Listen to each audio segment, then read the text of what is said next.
in the Bitcoin area, I mean, that's one of the things I look at most carefully is how fast is it growing in terms of users, applications, adoption. And I've seen nothing that indicates that it's slowing down. In fact, I would argue it's the other way. It's kind of accelerating, modestly, but accelerating. And so, that tells me that, just let this play itself out. And I think most people in the world now know what they've heard of it. You'd have to be living in a cave. Well, in the Western world, I should say, in the developed world, you'd have to be living in a cave to not be aware that Bitcoin exists. But you probably, but I would say that the people that know that they need it, the percentage of those people who know that it exists, that then also understand that they really need it. I mean, still, what does it got to be? 1%, 2%, 5%? I mean, it's small, right? Yeah. And I think that what's going to happen is, the part that doesn't know they need it, they're going to learn that they need it.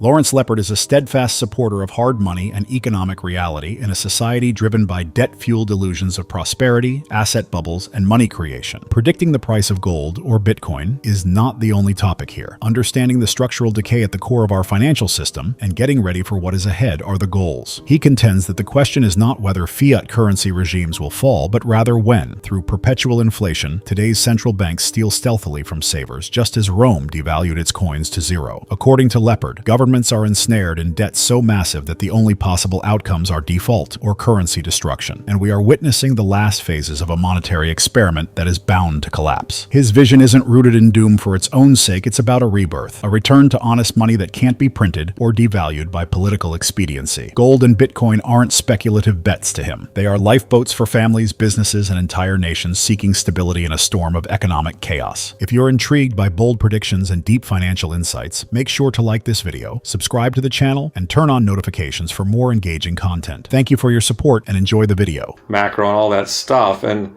it's kind of like when 2008 occurred, what it really was a big socialist experiment for the banks. I mean, the banks should have failed. They should have let everything fail. But of course, they took the view that if they did that, the whole economy would enter another depression, and they might have been right, but and so they bailed everything out, and they did it with printed money and 0% interest rates, and we printed money before. They printed money, in the Depression. They printed a little bit in World War II, after World War II, but I mean, this level of printing was just like an entirely new order of magnitude, and they've had 0% interest rates before. They were briefly that low in the Depression, but since that time, they've never been that low, and it's just an enormous distortion of capitalism to do those two things. I mean, it just turns everything on its head. And as the book describes, it actually makes the system incredibly unfair to those who aren't, near the money printer or don't have the ability to borrow cheap. I mean, one of the greatly unjust things in our society is that Wall Street can borrow at prime, and sometimes prime is as low as 0 or 1 or 2%.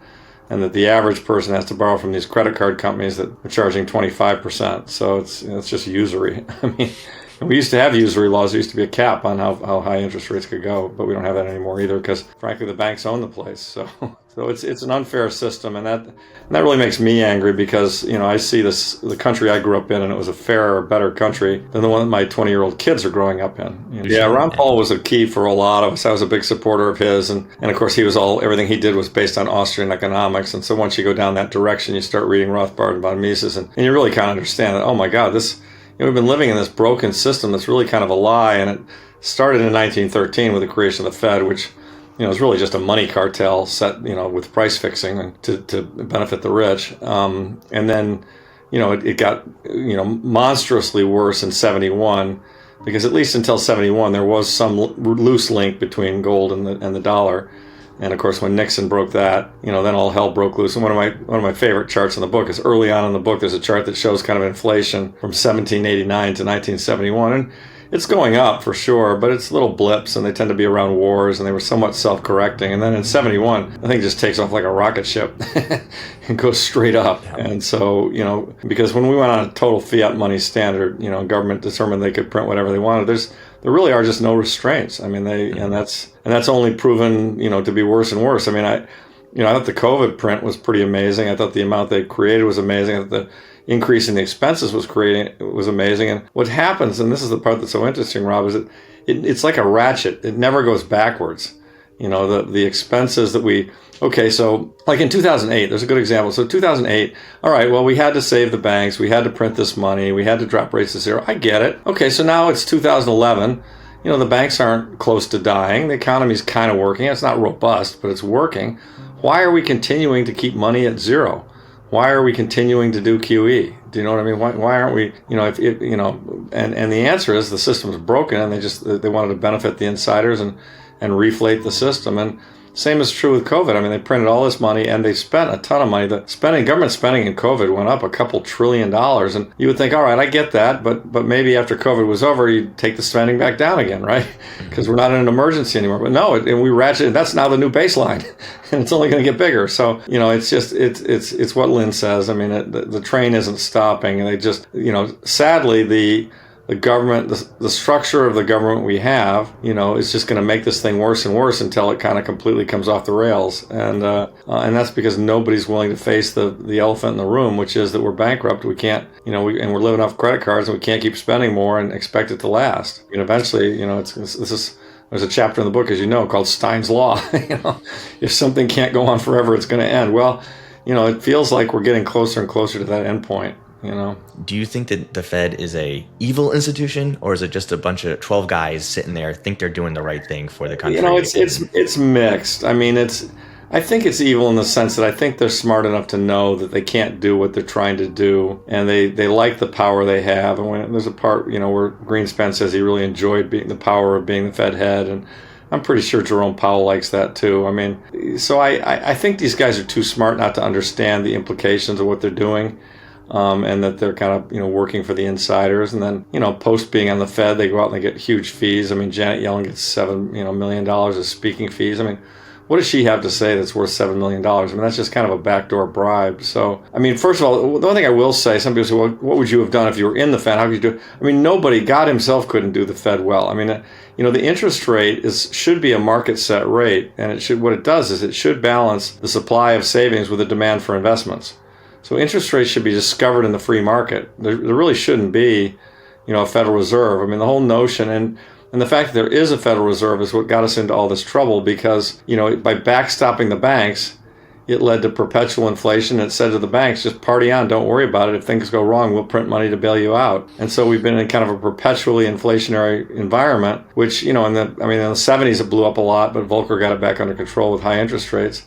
80s and 90s, we had some really good productivity gains, and we were, in a deflationary trend in terms of interest rates, so it was less noticeable that we were inflating. But now it's turned the other way, and as in the last cycle we had inflation of 9%. I mean, I think this next cycle up is going to be higher still. So, and I don't see, if something were changing, if I saw fiscal responsibility in Congress or an adult conversation about saying, we've got to reduce some of these entitlements, or an adult conversation about saying, we're spending way too much on defense. We could accomplish the same objective with less cost. Then I would think, well, all right, maybe it's not, a broken system. Maybe we can fix it. But to be fair, you just don't see any of those things happening. I mean, again, when I was writing the book, I was last year, as you'll recall, we had a presidential election, and I was watching Team Blue and Team Red argue with each other, and I thought, these guys are arguing about all this stupid stuff that doesn't matter. And, there's a bigger problem here, which is the monetary problem. I mean, you had a debate between Kamala and Trump, and nobody mentioned the debt. I mean, nobody. It's probably the biggest threat to the country right now that exists. His vision is about renewed life rather than doom for its own sake. A return to genuine currency that is impervious to political expediency and cannot be produced or devalued. He doesn't view Bitcoin and gold as speculative investments. In times of economic turmoil, they serve as lifeboats for families, companies, and even countries looking for stability. According to Lawrence Lepard, we did more than just bail out the banks. We redesigned the entire financial system to punish savers, labor, and the middle class while rewarding debt, speculation, and ties to the money printer. That choice set off a domino effect throughout the economy. Cheap money fostered asset bubbles, increased the wealth gap, and established a system that rewards failure while ignoring accountability. Bitcoin is more than just another investment in this context. It's an escape plan, a lifeboat adrift outside a statistically certain collapse system. Bitcoin is made to function completely outside of the fiat currency system, which is trapped in a race to the bottom. To remain up to date on the most recent developments in Bitcoin, cryptocurrencies, and the digital economy, please take a moment to like this video, subscribe to the channel, and enable post notifications. So there's a certain amount of pattern recognition where, this next network, and the monetary network that Bitcoin is establishing, it reminds me so much of the internet. It's almost like deja vu. So, I think what you want to try and find is a technical change that's unique and different, that brings some real value, and then, increased adoption, what I always call dogs eating food. So year over year, more people are using it, implying that it's a good thing. And, and then you get into these adoption curves. I've got a few of them in the book where it just kind of shows, and it goes back quite a ways. I mean, washing machines, cell phones, computers, whatever it might be. You get your early adopters who are testing it, and the things are clunky. It doesn't really work that well. And then it gets better and better, and the technology keeps improving, and pretty soon everybody has it. It's just like obvious. How can you live without a cell phone? And so, the original phones were flip phones. Hell, the original phone was the one that Michael Douglas had in Wall Street with the big brick that he was carrying around on the beach. My boss had one of those, and I remember at the time that the per minute rate was like $1.50. So, and he was an important guy, and occasionally he had to do things, and so he'd get on the phone and he'd make a 10-minute phone call for $15, and from anywhere, and that was cool. And think about what that is today. We all have phones. We can make calls all around the world, for $30 a month. Effectively, it's free almost. So you just kind of look for these technology trends that are emerging and more usage. And in the Bitcoin area, that's one of the things I look at most carefully is how fast is it growing in terms of users, applications, adoption. And I've seen nothing that indicates that it's slowing down. In fact, I would argue it's the other way. It's kind of accelerating, modestly, but accelerating. And so, that tells me that, just let this play itself out. And I think most people in the world now know what they've heard of it. You'd have to be living in a cave. Well, in the Western world, I should say, in the developed world, you'd have to be living in a cave to not be aware that Bitcoin exists. Mm-hmm. But I would say that the people that know that they need it, the percentage of those people who know that it exists, that then also understand that they really need it. Still, what has it got to be? 1%, 2%, 5%? It's small, right? Yeah. And I think that what's going to happen is, the part that doesn't know they need it, they're going to learn that they need it.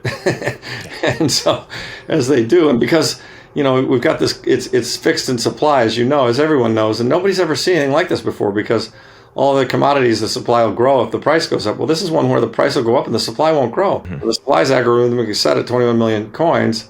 Price will go to wherever. It doesn't matter. There aren't any more of them. So yeah, it's that's why I think Saylor's insight that it's going up forever, Laura, to me, that's one of the hardest things for people who are looking at it for the first time to get their arms around. I can't tell you how many friends I have who say, well, yeah, I know I should have bought it, but I didn't. You told me to, I didn't. But you bought it at 10,000, it's 100. How can I pay 100 for it? I'm paying too much. I'm like, you're looking at it wrong. I paid, 10,000 for it. Max Kaiser bought it at $1, and in 10 years, if you buy it at 100 and it's at $1 million, somebody's going to say, oh shit, I can't pay $1 million for it. You paid 100,000 for it, Yeah. It's just the nature of the beast. So, according to Lawrence Lepard, we are experiencing a technological revolution on par with the internet. In the beginning of the 90s, most individuals disregarded the internet as unneeded, since they couldn't even fathom what it would grow into. No one can survive these days without it. In a similar vein, he views Bitcoin as a worldwide monetary network that is still in its infancy and that few people fully comprehend. He wants us to understand that Bitcoin is unlike anything that humanity has ever encountered. It is the most robust kind of money ever invented because its supply is permanently set. He thinks that people are thinking about it incorrectly when they worry about whether they are purchasing at the right price. Understanding that Bitcoin may become the benchmark by which all other things are evaluated over the ensuing decades is more important than timing it precisely. He also serves as a reminder that change is gradual. Bitcoin may not become the primary currency of the world in 5 or 10 years, but it may do so in 20 or 30. His tale of giving their first Bitcoin tip to restaurant employees demonstrates how adoption begins modestly and grows globally. Bitcoin is more than just an investment in Lepard's opinion. A society based on debt, inflation, and governmental control can be escaped in this way. In a world where governments are pushing for digital currencies that track every transaction and central banks continue to generate money, Bitcoin provides privacy, independence, and actual wealth ownership. Remember to like this video, subscribe to the channel, and enable notifications if you thought his viewpoint was helpful so you don't miss any updates. We'd love to know what you think about the future of cryptocurrency markets, so please share your ideas in the comments section. We appreciate your time and hope to see you in the next video.